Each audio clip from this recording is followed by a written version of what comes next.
দেশের ব্যবসায়ীদের শীর্ষ সংগঠন federation of Bangladesh chamber of commerce and industry FBCCI এর সভাপতি, সহসভাপতি ও পরিচালকদের 48 ঘন্টার মধ্যে পদত্যাগের আলটিমেটাম দিয়েছে ফেডারেশনের সাধারণ সদস্যরা।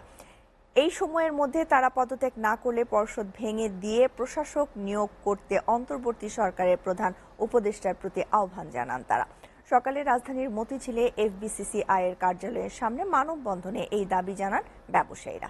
হেদায়েতুল্লাহ সীমান্তের প্রতিবেদন।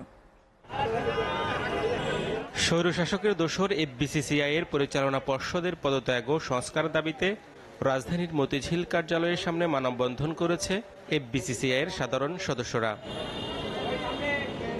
মানববন্ধনে সদস্যরা বলেন, FBCCI কে রাজনৈতিক ইউনিট বানিয়ে ফেলা হয়েছে।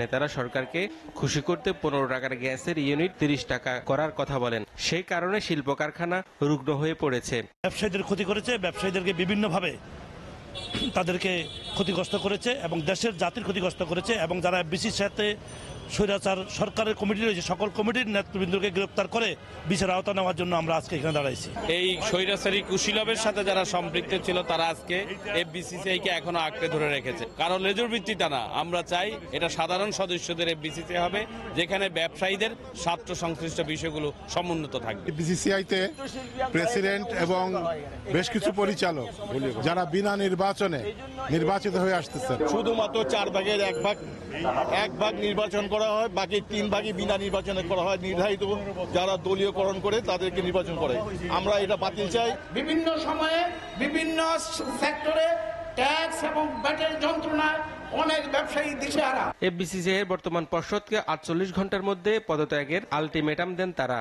এ সময়ের মধ্যে পদত্যাগ না করলে পর্ষদ ভেঙে দিয়ে প্রশাসক নিয়োগ করতে অন্তর্বর্তী সরকারের প্রধান উপদেষ্টার প্রতি আহ্বানও জানান তারা। অবিলম্বে পদত্যাগ করো এবং এখানে একজন প্রশাসক নিয়োগ দিয়ে FBCCI সংস্কার দরকার। এই FBCCI ভোট আগামী 48 ঘন্টার ভিতরে পদত্যাগ করে বিল্ডিং ছেড়ে চলে যেতে হবে। সরকার অবিলম্বে FBCCI পর্ষদকে বাতিল করে দেওয়া হোক, একটি অ্যাপয়েন্টমেন্ট দেওয়া হোক এবং FBCCI সংস্কার করা হোক এবং সংস্কারের মাধ্যমে একটা সুস্থ নিরপেক্ষ নির্বাচনের মাধ্যমে FBCCI পরিচালিত হোক। ছাত্র জনতার আন্দোলনের মুখে 5 আগস্ট শেখ হাসিনা সরকারের পতন হয়। এরপর থেকে বাণিজ্য সংগঠনগুলোর পর্ষদ ভেঙে দেওয়ার দাবি উঠছে। হেদায়েতুল্লাহ সীমান্ত, SATV, ঢাকা।